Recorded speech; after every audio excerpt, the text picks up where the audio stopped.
Du sujet l'art peut-il être sans œuvre? Une toile, un vase, une statue sont des œuvres d'art. Par là, je vais aller très vite pour que ça puisse tenir en une heure. Par là, nous désignons, alors, je fais la conceptualisation d'une œuvre. Chut. Par là, nous désignons une chose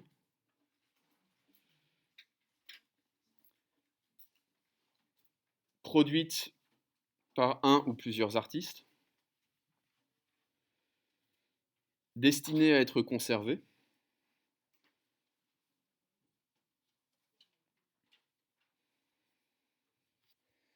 et dont la finalité première, pour ne pas dire exclusive, est de s'offrir à l'appréciation esthétique du public.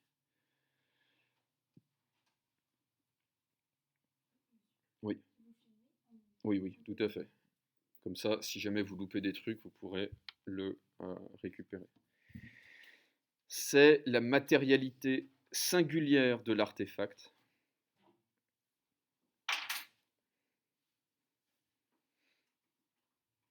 qui distingue l'œuvre d'art d'une œuvre littéraire ou d'un film, dont le support matériel peut être reproduit à l'envi. L'œuvre d'art est également quelque chose de durable et de conservable, ce qui la distingue du spectacle de danse ou de la représentation théâtrale, qui doit être enregistré pour pouvoir être conservé,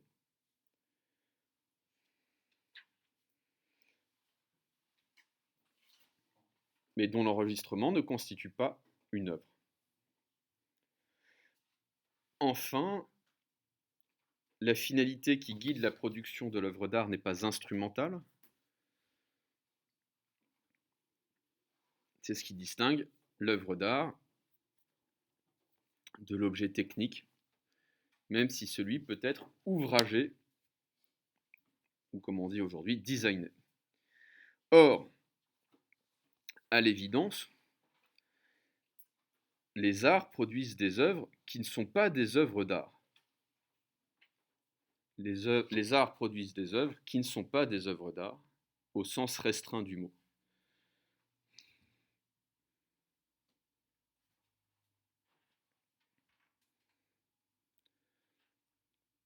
L'œuvre littéraire, cinématographique, théâtrale,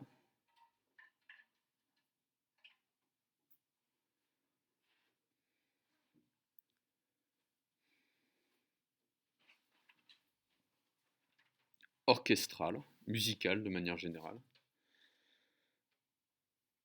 peuvent être considérées comme des œuvres faites avec art.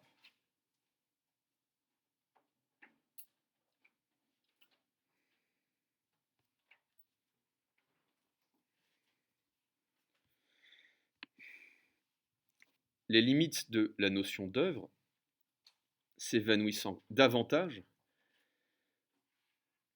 dès lors qu'on se penche sur les pratiques contemporaines des arts plastiques,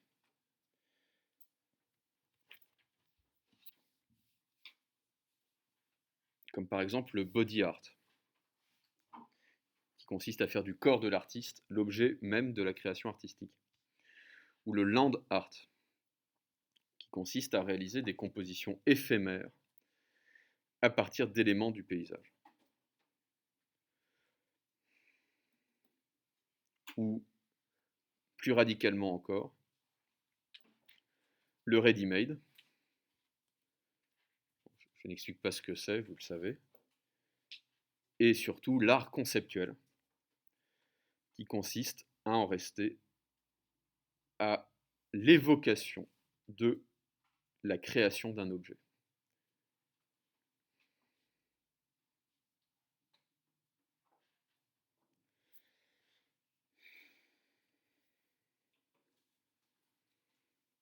On a donc un problème. D'un côté, il est difficile de concevoir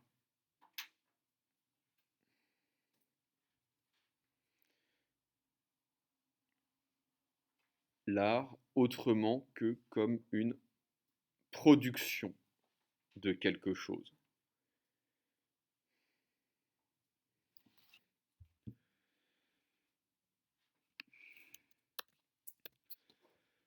En ce sens, l'art comme cause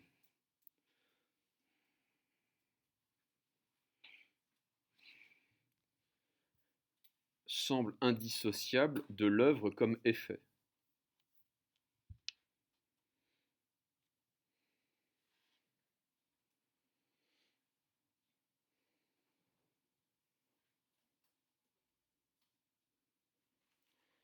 L'œuvre est la manifestation effective actuelle de l'art.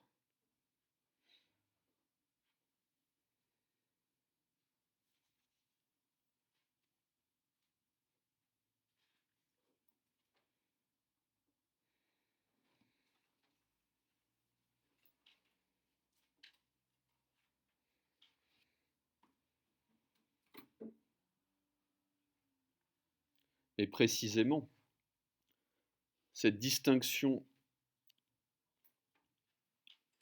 de la cause et de l'effet permet de penser un art sans œuvre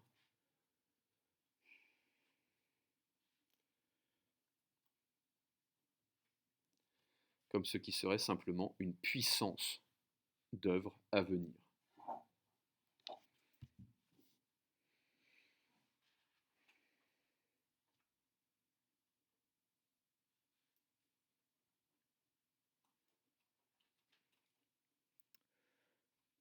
D'un autre côté,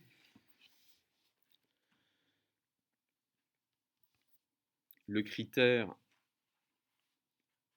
le plus évident pour distinguer l'œuvre de l'objet technique, l'œuvre artistique, pourrait-on dire, du produit technique, est le critère d'utilité.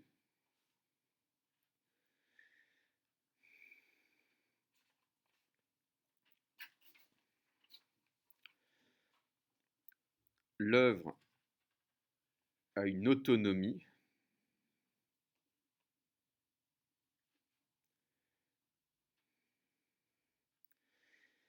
elle constitue une fin en elle-même.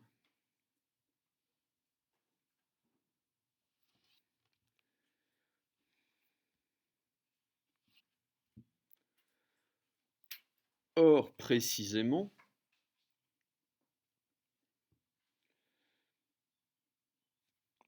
cette autonomie de l'œuvre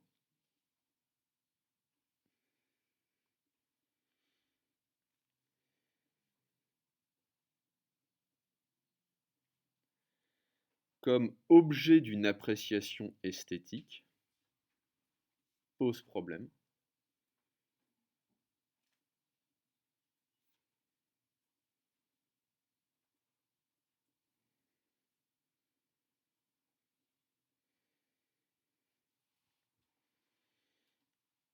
Puisqu'on pourrait très bien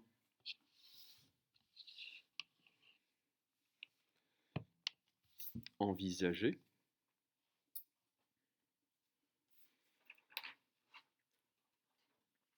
une expérience esthétique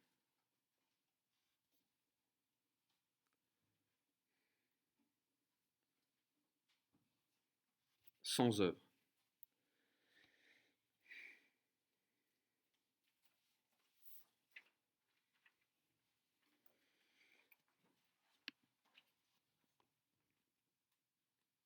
L'art tendrait ainsi vers une abstraction qui m'a parlé de Hegel ici et des 5 arts. Je l'évoquerai à nouveau. L'art tendrait ici vers l'abstraction et donc peut-être vers la disparition de l'œuvre.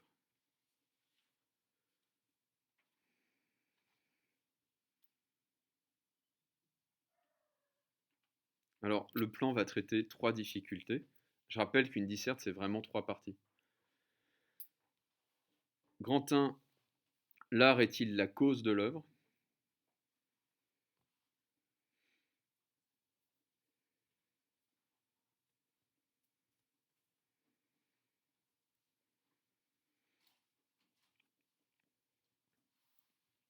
Grand 2, l'œuvre est-il l'effet nécessaire de l'art?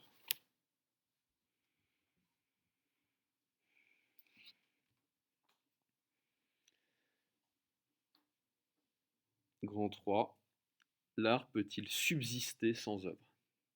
L'art peut-il subsister sans œuvre? Alors je vais surtout insister sur la première et la dernière partie. La première partie va être consacrée à une analyse serrée d'Aristote, qui a un petit peu manqué dans vos copies.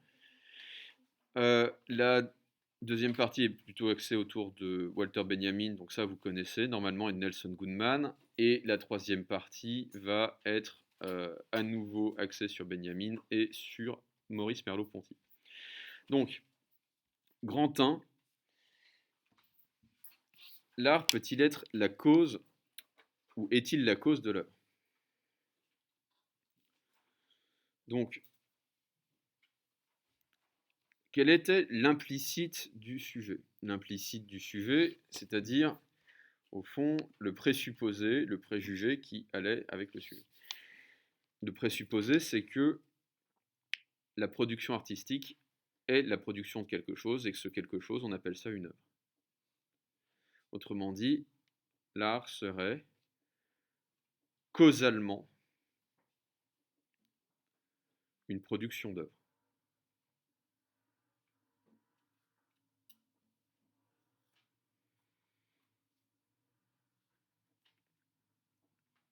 Autrement dit, par exemple, la peinture, comme technique picturale, comme savoir-faire pictural, permet d'expliquer la création d'œuvres picturales.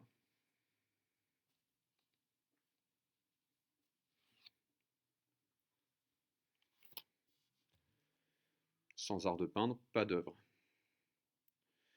Et c'est ce qui, au fond, distingue le gribouillis d'un enfant d'une œuvre picturale. C'est la manifestation dans l'œuvre, l'actualisation dans l'œuvre d'une compétence et de sa maîtrise.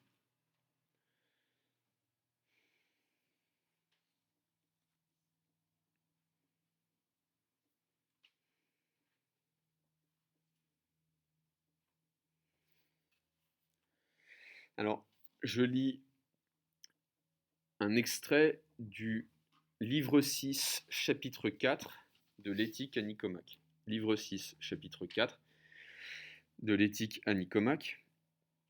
Et puisque l'architecture est un art et est essentiellement une certaine disposition à produire, accompagnée de règles, et qu'il n'existe aucun art qui ne soit une disposition à produire accompagnée de raison, ni aucune disposition...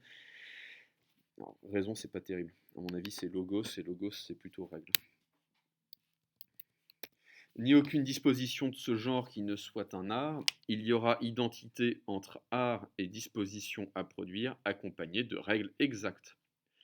L'art concerne toujours un devenir, et s'appliquer à un art, c'est considérer la façon d'amener à l'existence une des choses qui sont susceptibles d'être ou de n'être pas, mais dont le principe d'existence réside dans l'artiste et non dans la chose produite. L'art, en effet, ne concerne ni les choses qui existent ou deviennent nécessairement, ni non plus les êtres naturels. Ah oui, parce qu'il y a des copies qui m'ont dit, par exemple, que la nature créait, la nature faisait de l'art. La nature est sans techné, elle n'est pas sans poiesis. On va revenir sur la distinction entre techné et poiesis. L'art, en effet, ne concerne ni les choses qui existent ou deviennent nécessairement, ni non plus les êtres naturels qui ont en eux-mêmes leurs principes. Donc, qu'est-ce que c'est que la techné? Un des problèmes dans vos copies, c'est que vous avez pensé, et ça se justifie, mais seulement dans une infime partie, vous avez pensé qu'il existait des traductions, enfin que plutôt on pouvait traduire directement techné par art et en rester là. d'une certaine manière. Sauf que le concept de techné est plus vaste que le concept d'art en français. Qu'est-ce que c'est que la techné? La techné est une disposition de l'âme rationnelle qui se rapproche donc de la science, sauf que la science porte sur le nécessaire et sur l'universel,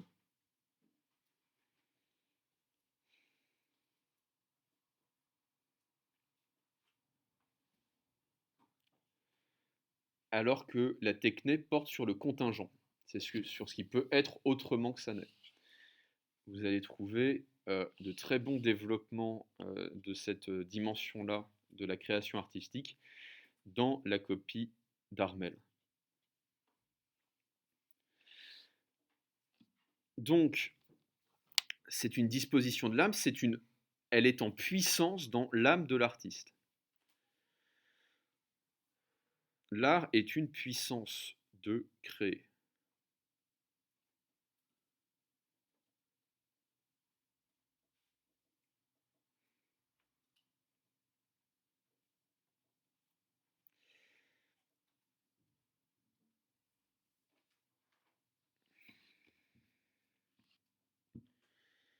Elle est comme la prudence, l'art, pardon, la techné est comme la prudence,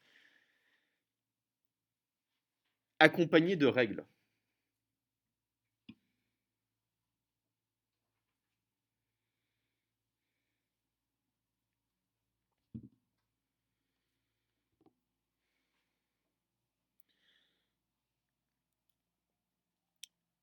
Sauf que la prudence concerne l'action,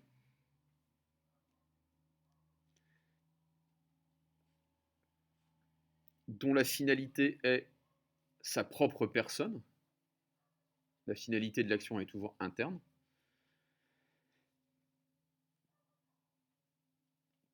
C'est toujours par rapport à moi que j'agis. Donc l'action que Aristote nomme la praxis, alors que la production a pour finalité un objet extérieur à soi, et non pas soi-même.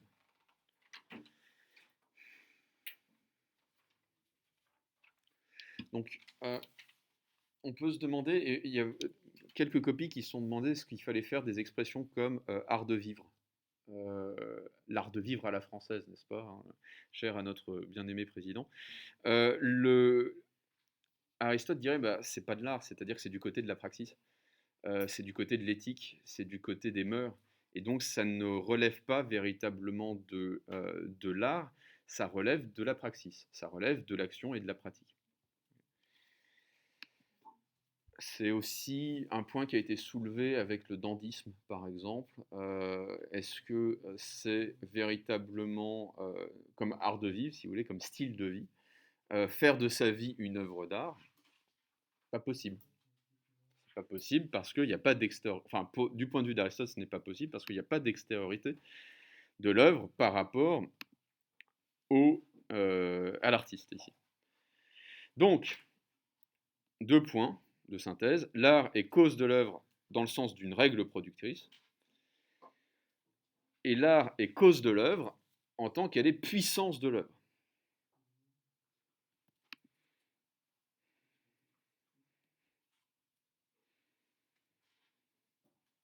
Et ça, c'était intéressant, notamment pour toutes les réflexions sur Picasso qui signe des nappes. Et voilà. Qu'est-ce qu'on célèbre ici? En fait, on célèbre une dimension aristotélicienne qui consiste à dire que l'artiste est puissance d'œuvre. Il est capable de créer, même lorsqu'il ne crée pas.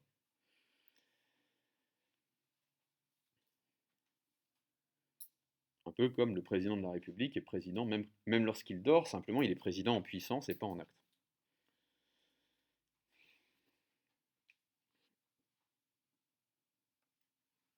Alors, il y a deux questionnements qu'on peut mener à partir de là. Premièrement, on peut distinguer deux points de vue sur l'œuvre et deux statuts différents de l'œuvre.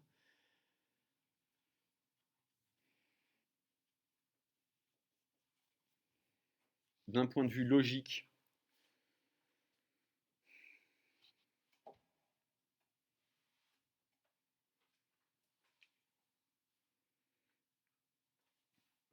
l'art comme puissance d'œuvre peut être sans œuvre, et on peut considérer l'art indépendamment des œuvres produites. C'est tout ce qui va concerner la théorie de l'art. Par exemple, Aristote, dans le premier livre de la rhétorique, il va examiner quelles sont les règles de la comédie, quelles sont les règles de la tragédie, et il va jamais prendre en exemple, en tout cas, il n'a pas besoin de prendre en exemple une œuvre particulière de tragédie ou de comédie. Enfin, de comédie, non, mais de tragédie. D'un point de vue pratique, l'art comme activité créatrice ne peut pas être conçu sans œuvre. L'œuvre est l'achèvement du désir de l'artiste, et donc sa perfection, son télos par les Grecs.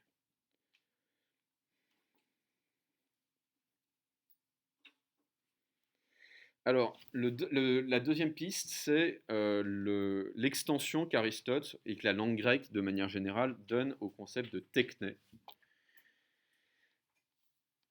La techné, c'est pas seulement la création artistique, ça relève aussi de l'artisanat.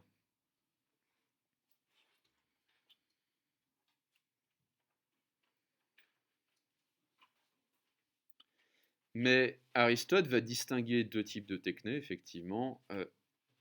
Celle qui produit des œuvres qui contiennent leur propre perfection, et ça on pourrait appeler ça de l'art, et celles qui vont servir à autre chose. Bon. Il y a beaucoup de copies qui ont insisté pendant une partie entière, généralement c'était la première là-dessus. C'était pas la peine, c'était pas le cœur du sujet. Oui. Bonjour. Bonjour Maxime. Quelqu'un je sais pas si j'ai vendu votre copie déjà. Attendez, on fera ça tout à l'heure. Deuxième point,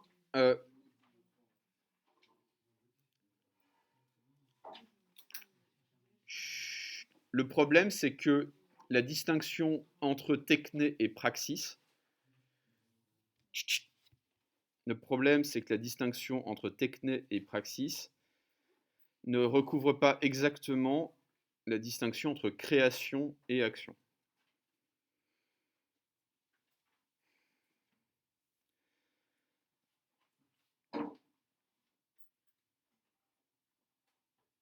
Par exemple, Aristote va dire que l'architecture et le pilotage, de navires relèvent tous les deux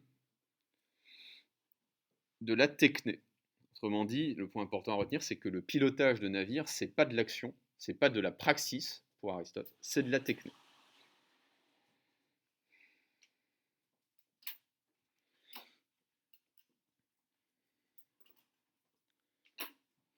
Pourquoi? Parce que, pour Aristote, l'œuvre n'a pas besoin de s'incarner dans une chose pour être une œuvre.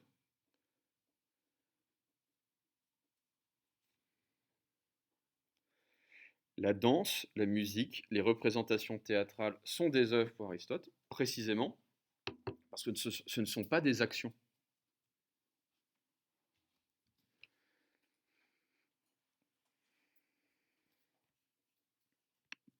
Il y a une extériorité de la représentation théâtrale, de la production musicale, de la danse, qui fait que ce ne sont pas des actions, mais des œuvres.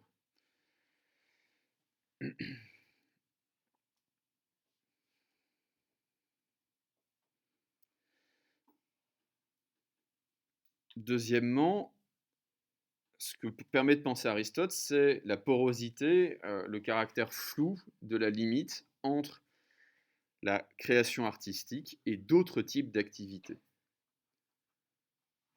Par exemple, les activités sportives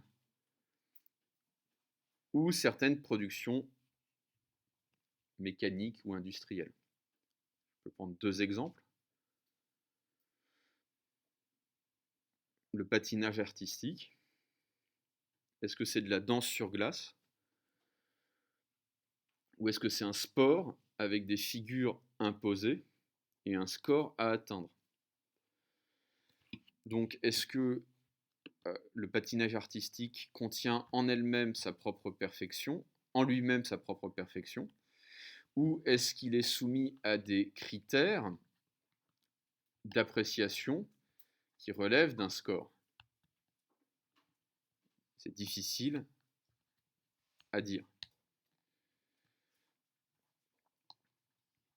Je reviendrai sur le sport par ailleurs. Et deuxième exemple, la photographie. Est-ce que c'est un moyen d'expression artistique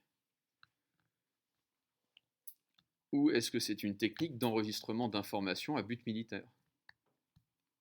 D'espionnage, par exemple. Le premier usage qu'on a fait à large échelle de la photo, c'est pendant la Première Guerre mondiale, surveiller les champs de bataille. Qu'est-ce qui fait d'une photographie une œuvre d'art? Qu'est-ce qui fait d'une photographie un outil de surveillance?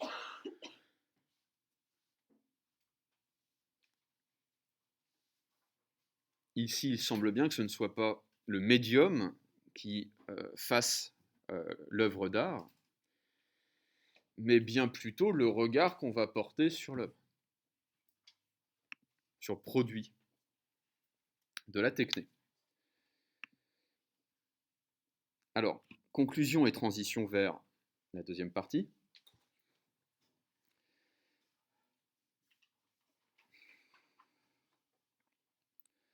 Le critère de perfection en soi de l'œuvre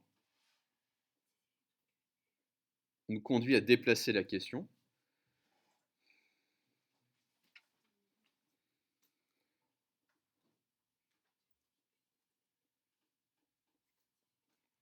L'art est certes la cause de l'œuvre,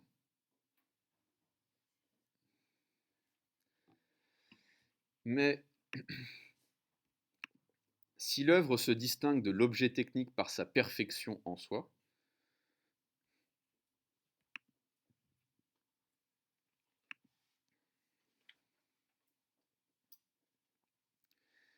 il faut comprendre que c'est le jugement esthétique seul qui arbitre cette perfection.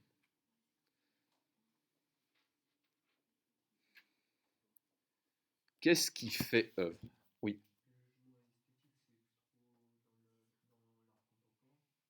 C'est plus trop dans l'art contemporain. À mon avis, c'est totalement dans l'art contemporain. Et même l'art contemporain est une manière de réduire la question de l'œuvre et de son problème au jugement esthétique du public. Oui, bien sûr. Bah, le ready-made, par exemple. On y reviendra. Mais qu'est-ce que c'est que le ready-made?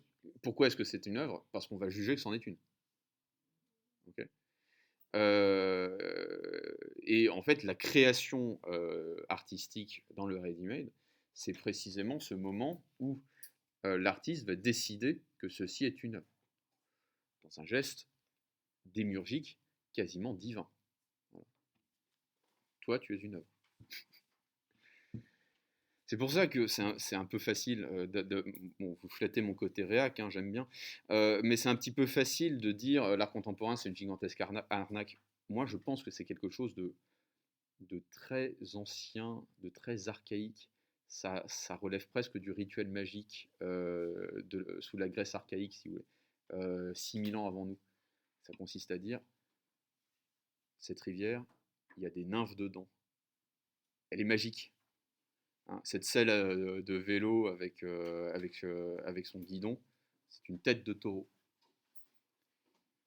C'est un geste purement démiurgique, ça relève, si vous voulez, de la prêtrise au sens archaïque du terme, hein. Voilà. Sur cette montagne, il y a des dieux. C'est ça l'art contemporain, c'est ce geste-là. Alors il y a évidemment une part d'arnaque quand même, hein, d'escroquerie intellectuelle parfois, mais il y a une réflexion derrière quand même. Alors, on peut songer par exemple aux, aux objets rituels. Par exemple, il y avait eu une polémique il y a euh, quasiment une décennie, j'étais jeune à l'époque, enfin j'étais plus jeune, sur les masques Dogon, D-O-G-O-N, qui sont des masques africains rituels, au musée du Quai Branly, qui s'appelle depuis le musée Jacques Chirac. Ah oui, c'est des choses qui arrivent. Et la question était de savoir si on pouvait exposer dans des musées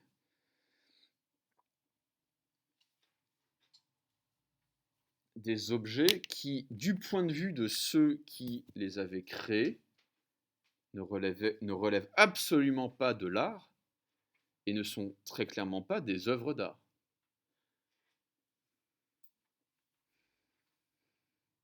Je vous renvoie au cours que j'avais fait sur le sophiste où j'avais expliqué qu'il y avait une grande rupture à peu près 2500 ans avant nous. Il y a 2500 ans, les artistes se sont dit on ne façonne plus le corps des dieux, on fait des statues qui représentent des dieux. Ce qui n'est pas tout à fait la même chose. C'est pas tout à fait la même chose de faire un dieu et de faire une statue qui représente un dieu. Bah, c'est ça l'œuvre d'art. L'œuvre d'art, c'est ce qui représente quelque chose. C'est pas ce qui est quelque chose. Or, il y a ça dans l'art contemporain. Ça consiste à dire ça, c'est une œuvre. Ah bon, je croyais que c'était une pissotière. Alors, je zappe très rapidement sur le grand 2 qui portait sur Walter Benjamin. Mais simplement, je voudrais en restituer la conclusion. Ce qu'il fallait tirer de Benjamin, à mon avis, c'était un paradoxe. Pourquoi? Parce que l'aura de l'œuvre, elle s'enracine dans la permanence de l'œuvre, mais tout aussi bien dans son caractère éphémère. Ce qui détruit l'aura d'une œuvre, c'est précisément son enregistrement. C'est pour ça que Benjamin n'aime pas trop le cinéma.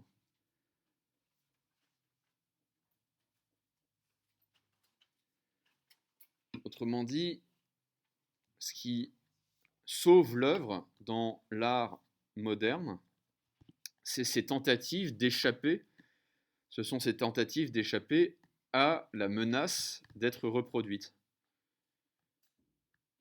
Et donc on pourrait dire que l'art contemporain, sous une certaine forme,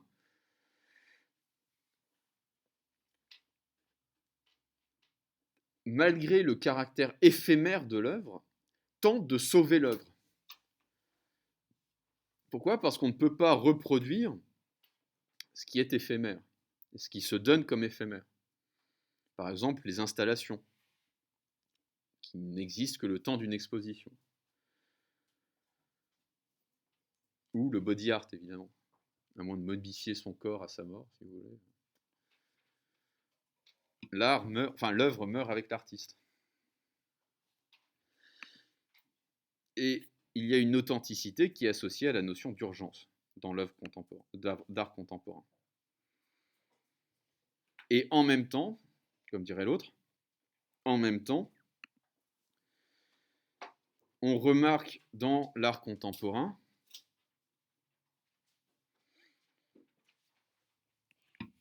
une inflation des procédures de reproduction et d'enregistrement.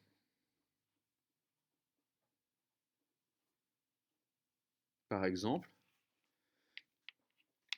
le dadaïsme qui consiste dans des œuvres éphémères, dans des installations, dans des performances. Après la Première Guerre mondiale, eh bien, le dadaïsme va faire exploser le nombre de pages des catalogues d'exposition. Alors, je poursuivrai avec vos camarades de TG4 la correction de ces copies.